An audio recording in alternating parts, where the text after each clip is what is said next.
एक वाक़या मैं मुख्तसर करके और अपने अंदाज से बयान करने की कोशिश करता हूँ। ये वाक़या एक ऐसे घराने का है, वालिद का चूँकि बचपन में इंतकाल हो गया था, तो माँ ने अपने बेटे को बड़ी ही मेहनत से पाला पोसा और उसकी तालीम का भी सारा एहतमाम किया। अब माँ की जिंदगी उसका बेटा, और उसने अपनी सारी तवज्जो अपने बेटे पर लगा दी। एक ही बेटा था, लेकिन शौहर के इंतकाल के बाद उसने दूसरी शादी भी नहीं की और अपने बेटे के साथ वो रहने लगी। बेटे को अपने साथ उसने रखा था। जिंदगी के साल गुजरते गए, बेटे की तालीम का सिलसिला भी चलता रहा। बेटा थोड़ा बड़ा हुआ तो उसको पढ़ाई के लिए बाहर मुल्क भेज दिया गया, जहाँ उसको आला तालीम के नाम पर किसी यूनिवर्सिटी और इदारे में दाखिला मिला। 6-7 साल उसने बाहर की जिंदगी गुजारी। माँ यहाँ उसके अखराजात और सारी जिंदगी का उसका जो निज़ाम था वो लेकर चल रही थी। माँ और बेटे में बॉन्डिंग अच्छी थी, राब्ता भी रहता था। बेटा अपनी 6-7 साल की पढ़ाई पूरी करके जब वापस आता है तो माँ के साथ एक अच्छा वक्त गुजारता है। माँ को सारे अपने वो सफ़र के और 6-7 साल की जो मामला थे बताता है। माँ अपनी यादें इसके साथ ताज़ा करती है। यूं माँ बेटों में बात हो रही होती है। बेटे की यहाँ भी पढ़ाई जारी थी, कुछ सर्टिफिकेशन हो गई, कुछ डिप्लोमा हो गया वगैरह करके उसको एक अच्छा रोजगार मिल गया और यूं उसकी आमदनी बड़ी अच्छी शुरू हो चुकी। बेटे की अच्छी कमाई से और अच्छे दिन शुरू हो गए इनके। बेटा अब कमाता रहा तो जाहिर है कि वो कमाते कमाते कमाते कमाते फिर वो बाहर की, और वो सोच जो आहिस्ता आहिस्ता जो बदलती है वो बदलती रही बेटे की सोच। अच्छा खासा पैसा जब बेटे के पास आया तो कहा, माँ आप क्या ये पुराने घर में रहती हो? बेटे ने कहा, बेटा हमारे अब्बू यही थे, बड़ी तगो दो से घर बनाया था। सही तो है, घर में क्या खराबी है, यहाँ तुम्हारे अब्बू की यादें हैं वगैरह वगैरह, जैसे अमूमन घरों में बातें होती हैं। बेटा नहीं माँ, मेरी अब सोसाइटी तब्दील हो गई है, मैं अब इस घर में नहीं रहना चाहता, हम घर बदल रहे हैं। मैं जगह देख कर आया हूँ, वहाँ बंगला है, बहुत अच्छी जगह है, हम वो लेते। माँ का दिल नहीं था, लेकिन क्योंकि जवान बेटा था, माँ ने कहा चल बेटा जो बोलता है तू कर ले। माँ ने सीने पर पत्थर रखा और बड़ी अरमानों से जिस घर में रह रही थी, आखिर उस घर को छोड़ना पड़ा बेटे की खुशी के लिए। माँ नए बंगले में चली गई।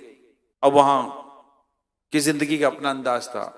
माँ को जरा बेटे में देखा तो बेटा शादी की उम्र भी हो चुकी थी। तो माँ ने कहा, बेटा फला लड़की है, नेक है, नेक सूरत है, नेक सीरत है, मैं जानती हूँ, अगर तू कहे तो मैं बात करूं। बेटे ने कहा, माँ मुझे अभी शादी की जल्दी नहीं, अब रहने दो। वहां उसके बेटे की किसी से दोस्ती हो चुकी थी, गर्लफ्रेंड, अमीर घराने की थी, पढ़ी लिखी टाइप की थी, दीन नाम का उसके पास कोई ऐसा खास हिस्सा था नहीं। उसने अपनी माँ को आकर कहा, माँ फला लड़की है, इस घराने की है, अमीर है, फला है, ये है, वो है, यूं है, मैं इसे शादी करना चाहता हूँ। माँ ने थोड़ी अपनी तहफुजात बयान किए कि बेटा कैसे एडजस्ट होगी वगैरह वगैरह। कहीं माँ मुझे इसी से शादी करनी है। अब जवान बेटा तो एक ही था, लाड प्यार का पला हुआ था। ठीक है बेटा, इससे शादी कर लो। घर भी छुटा, नया घर आया।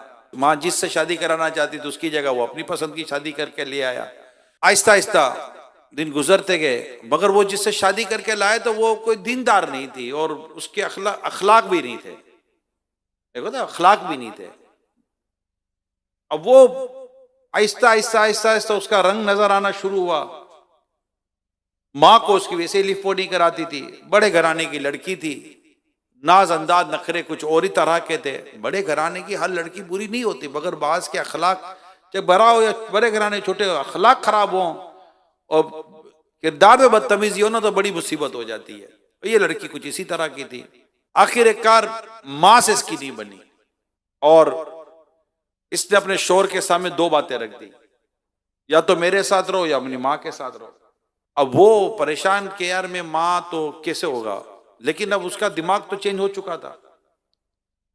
माँ के साथ ज्यादती होती रही, ज्यादती होती रही, ये देखता रहा मेरी माँ के साथ ज्यादती हो रही है, ये भी माँ के साथ में बदतमीजी करने लगा, माँ के साथ बदअखलाकी करने लगा। माँ तुम देख लो, माँ तुम देख लो, क्या बुढ़ी हो गई हो, ये वो हो गई हो, अब ये हो गया, माहौल ऐसा हो गया। माँ को समझाता था, माँ को समझाता था, माँ रोती थी, क्या करती, माँ बोलती थी बस इसी इसी उम्मीद पर उसको पाल पोस क्या बड़ा किया था मैंने कि मेरे साथ ये सुलूक करेगा।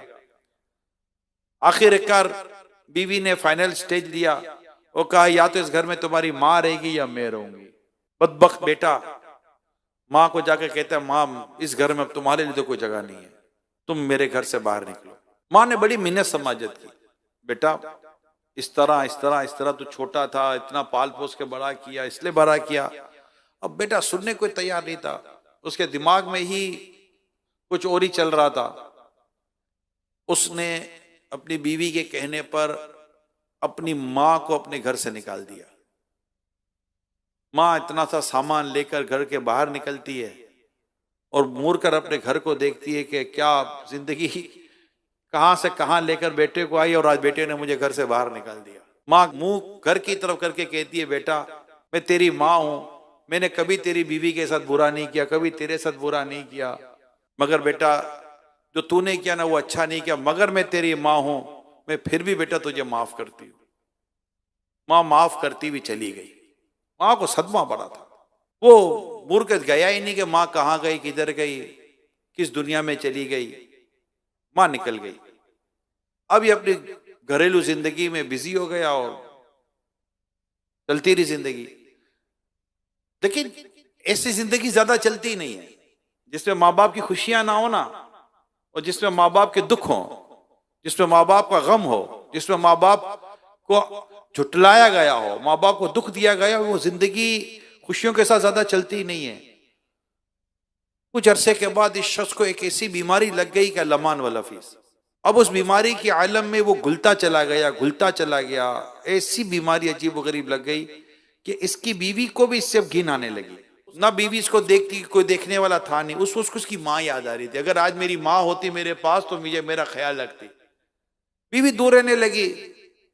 बीवी इसकी माँ की नहीं थी, उसकी क्या बनेगी। आखिर बीवी तंग आ गए और तंग आकर कहा कि मुझे तुम्हारे साथ रहना, तो मुझे तलाक दे दो तुम।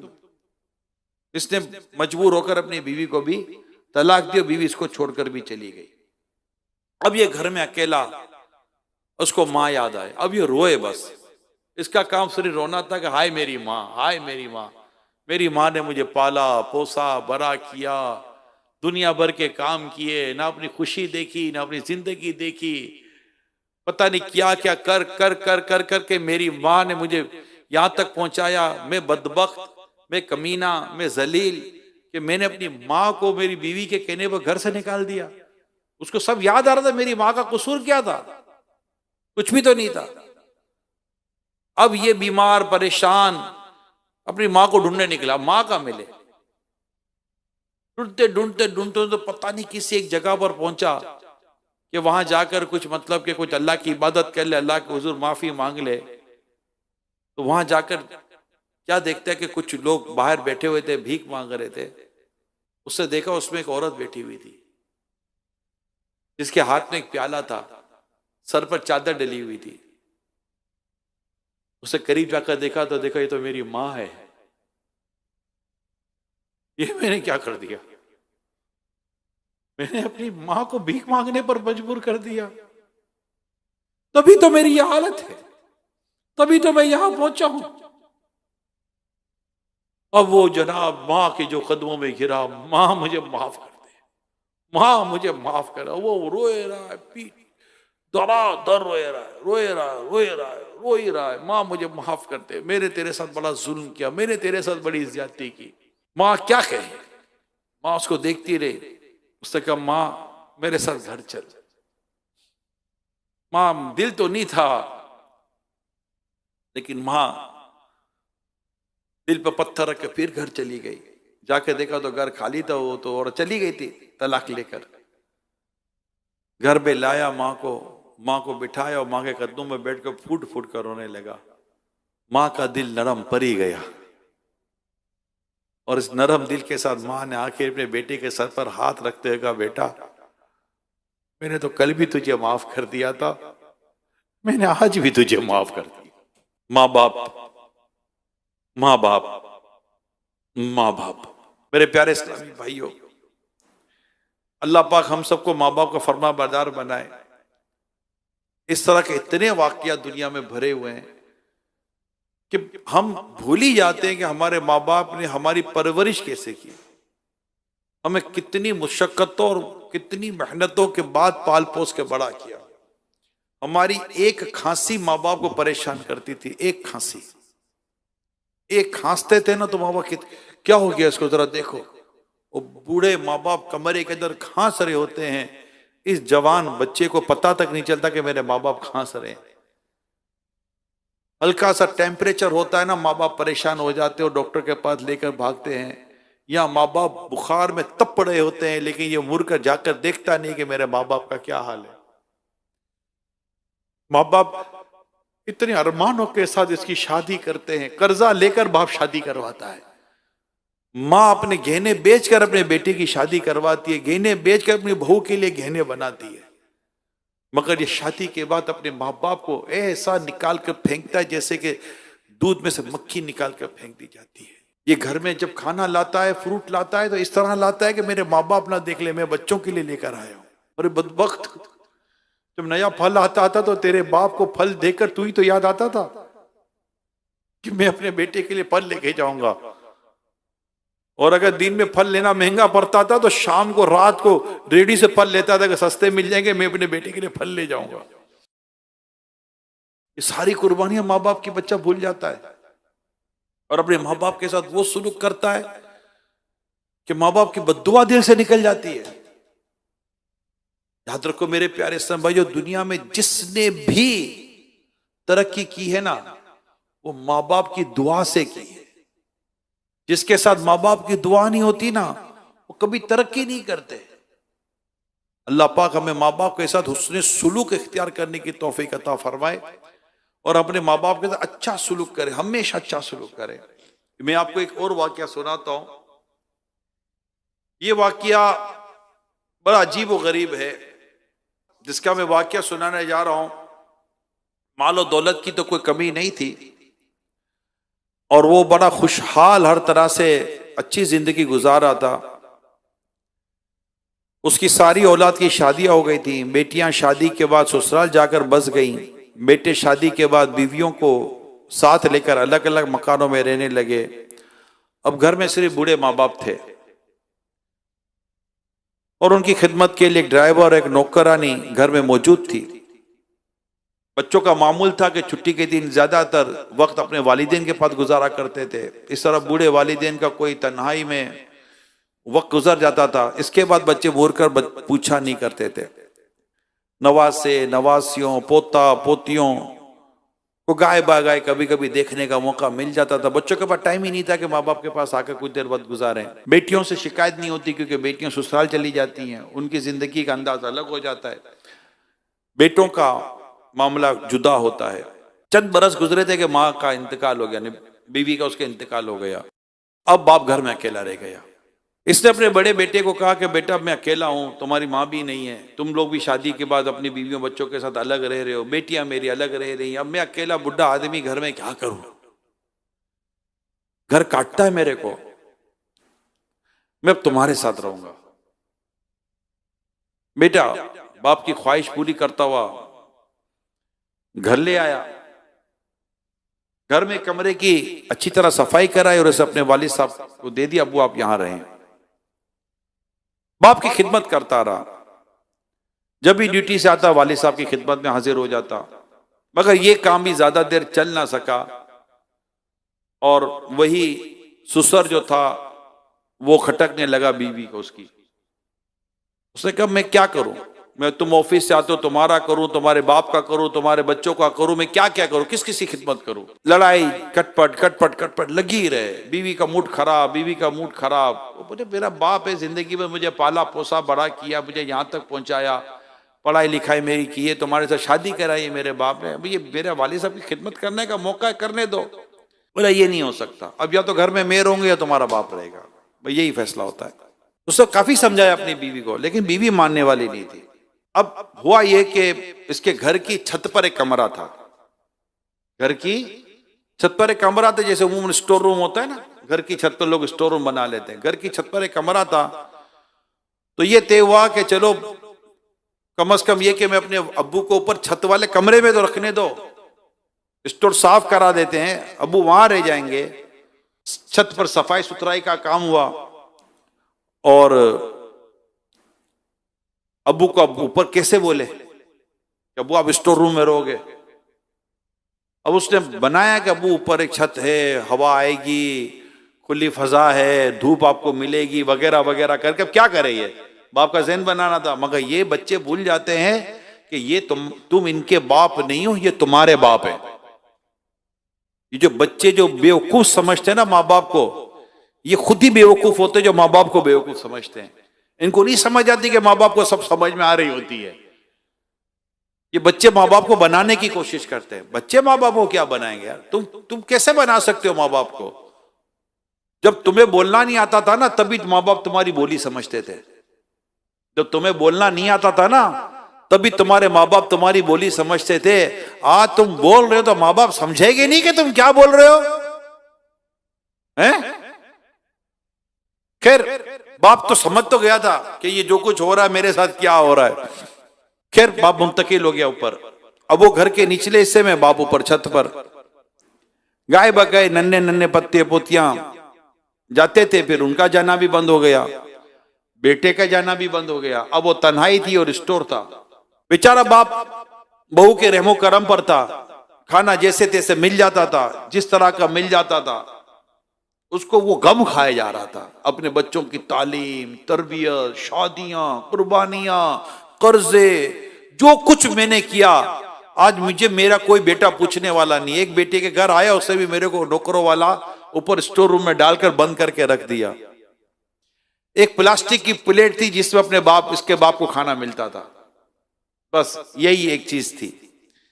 अल्लाह, आखिर बुरा बाप बेटे का इंतजार ही करता था, मगर बेटा नीचे आता था, नीचे से निकल जाता था, नीचे आता था, नीचे से निकल जाता था। बहुत कभी थोड़ा वक्त बाप को दे दिया। बाप भी अरमान उसके भरे हुए थे कि मैं क्या करूं। आखिर एक बाप ऊपर रहा, कमरा गंदा, कपड़े गंदे, और इस पूरी कैफियत में बाप ने अपनी जिंदगी के आखिरी दिन गुजार। और आखिर एक बाप, उस बाप का इंतकाल हो गया। बुरा बाप फौत हो गया। कफन दफन करके बाप को फारिग हो गई औलाद। अब चंद हफ्तों के बाद, गौर से सुनिएगा, चंद हफ्तों के बाद बाप अपने बेटे को, यानी जिसका इंतकाल हुआ, उसका बेटा और उसका पोता, ये गए ऊपर कमरा साफ करने के लिए कि चलो अब कमरा तो साफ करो, सफाई करो, कमरा ड्राइवर को भी तो देना था कमरा। अब ये ऊपर कमरा साफ करने लगे, करते करते करते करते प्लास्टिक की प्लेट उसके हाथ में आ गई। मेली कुचेली प्लेट थी। अब वो प्लेट जो थी ना, वो छोटे बच्चे ने अपने हाथ में ले ली। तो बाप ने कहने लगा, बेटा ये गंदी मेली कुचेली प्लेट तेरे किस काम की है, इसको फेंक दे। बच्चे ने कहा नहीं, मुझे इसकी जरूरत है, मैं इसको संभाल कर रखूंगा। तो बाप ने कहने लगा, उसको तू क्यों संभाल कर रखेगा, ये तेरी किस काम की है प्लेट। बच्चा कहने लगा, अबू मसला ये है कि ये प्लेट आप मुझे दे दे, क्योंकि जब आप बूढ़े हो गए ना, तो मैं भी तो आपको इस कमरे में रखूंगा, उस वक्त आपको मैं इसी प्लेट में खाना दूंगा जिस प्लेट में आप दादा को खाना दिया करते हैं। बस ये कहा और बाप का सीना फटा। अब उसको याद आया कि हाय अफसोस, ये मैंने क्या कर दिया। बैठे बैठा मैंने अपने बाप के साथ इतना जुल्म किया, इतनी ज्यादती की। लेकिन अब क्या हो सकता था कि जब बाप ही दुनिया से चला गया। इस तरह के लोग सलूक करते अपने माँ बाप के साथ। कोई माँ को सताता है, कोई बाप को सताता है। इस तरह एक बेटे का वाकया पढ़ रहा था। इसी तरह वो शादी के बाद अपने माँ को साथ रखता था, और इत्तेफाक देखिए कि माँ को मिर्गी हो गई। और मिर्गी हुई तो वही हुआ कि माँ कि कौन खिदमत करे, मिर्गी वाली माँ की कौन खिदमत करेगा। आखिरकार इसी तरह दिन गुजरते रहे, घर में लड़ाई होती रही। आखिर ये भी तंग आ गया, बीवी का एक ही मुतालबा, या माँ रहेगी या मैं, या माँ रहेगी या मैं। आखिरकार मैंने किताब में खुद पढ़ा है, ये लड़का अपनी माँ को छत पे ले गया और छत पे ले जाकर इससे माँ को धक्का मारकर छत के नीचे से फेंक कर दिया, माँ मर गई। माँ को कत्ल कर दिया इसने। कैसे लोग हैं ये? मां का खून कर दिया और फिर 4 आदमी जमा कर दिए। चलो मां की हालत ही ऐसी थी ना, लगा दिया कि मां छत पर चली थी, गिर गई, सोयम वोयम हो गया और ताजियत हो गई, लोग भूल गए। अल्लाह की लाठी भी आवाज है, साइकिल घुमा और ये खुद एक दिन इसी तरह की 2 बीमारियों में मुब्तला हो गया। ऐसा हो गया कि इसको कोई ना पूछे, इसको कोई ना पूछे। आखिरकार दीवानावार आधा पगला टाइप का हो गया और होते होते एक दिन खुद छत पर गया और छत पर चढ़कर उसने भी छलांग लगा कर जान दे दी, खुदकुशी कर लिया। मां को दुख देने वाला क्या सुखी रह सकता है? बाप को दुख देने वाला क्या सुखी रह सकता है? कभी भी नहीं। इसलिए मैं आज आपके सामने जो वाकयात बयान कर रहा हूं, इस वाकयात को तवज्जो से सुनिए और गौर कीजिए कि आप में से कौन कौन ऐसे इस्लामी भाई हैं जिन्होंने अपने मां के साथ, बाप के साथ ज्यादती की हुई है। आज अगर मां बाप कहते कुछ काम करने को तो बेटा जवाब नहीं देता। मां कहती है दूध लिया तो क्या है, कमरे में बैठा मोबाइल पर खेल रहा है। मां बुलाती तो जवाब नहीं देता, बाप बुलाता तो जवाब नहीं देता। दोस्तों के साथ पिकनिक होती है, बाप कहता है बेटा मेरा काम कर दे, तो बोलता है नहीं मैं दोस्तों के साथ जा रहा हूं। दोस्तों की अहमियत है, अपनी तफरीह की अहमियत है, नहीं अहमियत तो मां बाप की नहीं है। मेरी कहता है शादी के बाद बीवी के हुकूक नहीं होते, बिल्कुल शादी के बीवी के हुकूक होते हैं। लेकिन मैं उन इस्लामी बहनों को भी कहता हूं, अगर वो मुझे सुन रही हैं और किसी कंबाइंड फैमिली के साथ हैं तो उनको भी चाहिए कि शौहर के मां बाप के साथ उसने सुलूक करे, अलग ना करे। अगर उससे जुल्म किया और जुल्म के साथ उससे अलग किया तो याद रखो अल्लाह की लाठी भी आवाज है कि ऐसा ना हो कि आज तुम एक बेटे को मां बाप से जुदा करो, कल तुम्हारी औलाद तुमसे जुदा कर दी जाएगी। मगर ऐसी बहुएं भी हैं जिन्होंने निभा कर रखा हुआ है, मुझे पता है इसका। ऐसी बहुएं भी हैं कि जिन्होंने घर को ऐसा रखा है कि बेटा मां बाप को भूलता है तो बहू याद दिलाती है कि आप कैसे हो गए, अपने मां बाप को पूछते नहीं है।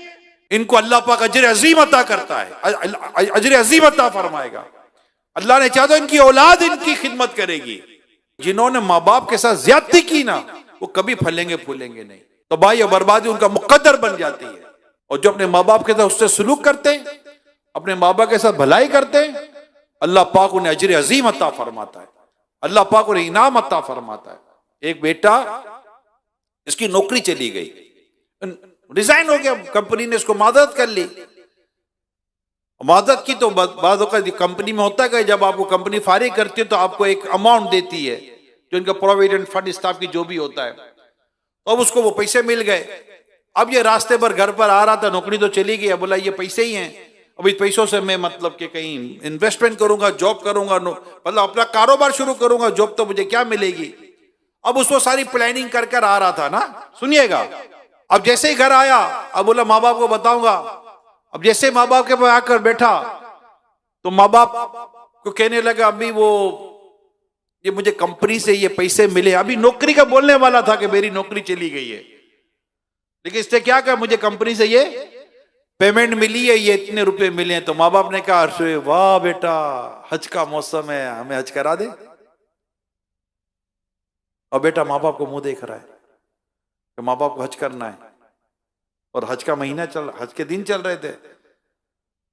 बेटा जो इतने अरमान लेकर आया था, इतनी बातें लेकर आया था, वो उसे अपने सीने में रख ली। चलो माँ बाप को हज कराते। जितने पैसे थे सब उससे माँ बाप के हज पर खर्च कर दिए, तो माँ बाप को हज पे भेज दिया।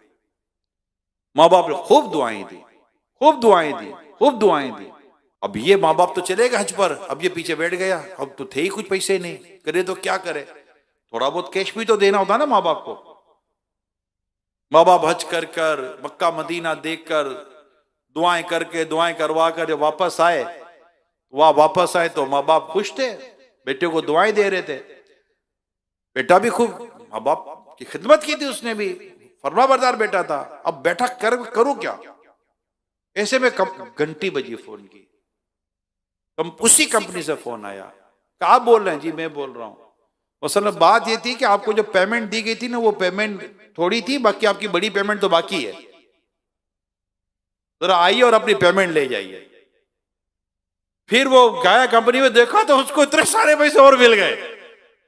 जैसे अल्लाह का शुक्र अदा किया, या अल्लाह तेरा शुक्र है कि मैंने अपने माँ बाप को हज भी करा लिया और मुझे वो पैसे वापस मिल गए जो पैसे मेरे अपने माँ बाप पर खर्च किए थे।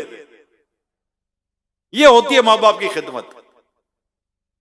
इसी तरह एक लड़का गाड़ी में जा रहा था कि हादसा हो गया, एक्सीडेंट हो गया। लोग जैसे करीब दौड़ने लगे तो गाड़ी में आग लग गई, जो पेट्रोल की टैंक थी वो भी फटी, गाड़ी में आग लग गई। अब लोगों की चीखें निकल गई कि इसमें तो जो गाड़ी चला इसका हाल क्या हुआ होगा। अब लोग खड़े, गाड़ी में आग लगी हुई है, और वो लात मारकर दरवाजा तोड़कर वो लड़का बाहर आ गया, खराश तक नहीं है उसको। सुभान अल्लाह, माशाअल्लाह, ला हौला वला कुव्वता इल्ला बिल्लाह, और बड़े नारे लगने लगे, जिक्रुल्लाह होने लगा। लोगों ने जाकर उसको पूछा, नौजवान तू क्या अमल करता है, तेरा क्या अमल है? इतनी सख्त गाड़ी को आग लगी, तेरा इतना बड़ा हादसा हो, तो ये बदन में तेरी खराश तक नहीं है, ऐसी क्या नेकी करता है तू? बोला मुझे तो कोई नेकी याद नहीं है। बोला फिर ये, मतलब एक हो सकता है, असल में आज मुझे सैलरी मिली थी, मैं सीधा सैलरी लेकर अपनी माँ के घर गया और सारी तनख्वाह मेरे माँ के हाथ में रखी कि अम्मी इसको खर्च करो, मुझे दुआ दे दो। माँ ने कहा जा बेटा, अल्लाह तेरी हिफाजत करे। तो मुझे लगता है मेरी माँ की दुआ काम आ गई, और अल्हम्दुलिल्लाह मैं हमारे सामने खड़ा हूं कि मुझे मेरी माँ ने हिफाजत की दुआ दी थी। करते हम ऐसा माँ बाप के साथ? कोई ऐसा करने वाले कर रहे, खुश नसीब। मैं नहीं कहता खुश नसीब औलाद नहीं है। मैं एक कराची में एक साहब की इयादत के लिए गया था, बहुत बूढ़े थे, होंगे 75-80 साल के। मुझे इस्लाम भाई ने कहा कि काफी बूढ़े हैं और बीमार हैं, इयादत के लिए चलते हैं। चलो चलते हैं। मैं जानता नहीं था, मुझे हमारे इस्लाम भाई ले गए और ले जाके इनके इयादत कराई। यकीन माने मैं भूलता नहीं हूं, मैं भूलता नहीं हूं। मैं उनके पास गया, उनके कमरे के अंदर बुजुर्ग थे, दाढ़ी वाले थे, बनियान पहनी हुई थी, और अपने बेटे से कहने लगे, ये देख तो सही मेरे से मिलने के लिए आए, ये देख तो सही मेरे से कौन मिलने के लिए आया है।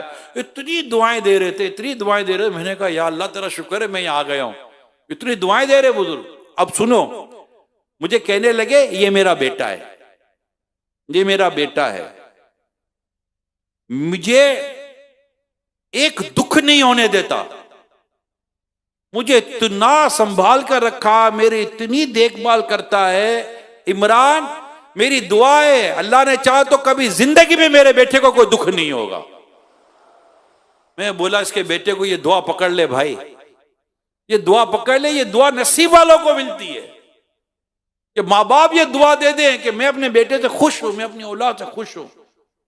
आज मेरे मोतकिफिन इस्लामी भाइयों से मैं एक दरखास्त करता हूं, खुदारा अपने माँ बाप से ये सनद ले लो, अपने माँ बाप से ये सनद ले लो, ये सर्टिफिकेट ले लो कि बेटा हम तुझसे खुश हैं, और इनको फोन करके इनको राजी करो। वो बातें याद करो जो हमने माँ बाप के साथ की होती हैं, कपड़े के नाम पर, खाने के नाम पर, पहनने के नाम पर, आने के नाम पर, जाने के नाम पर, उठने के नाम पर, बैठने के नाम पर, खर्ची के नाम पर, क्या कुछ नहीं किया होगा माँ बाप के साथ करने वालों ने।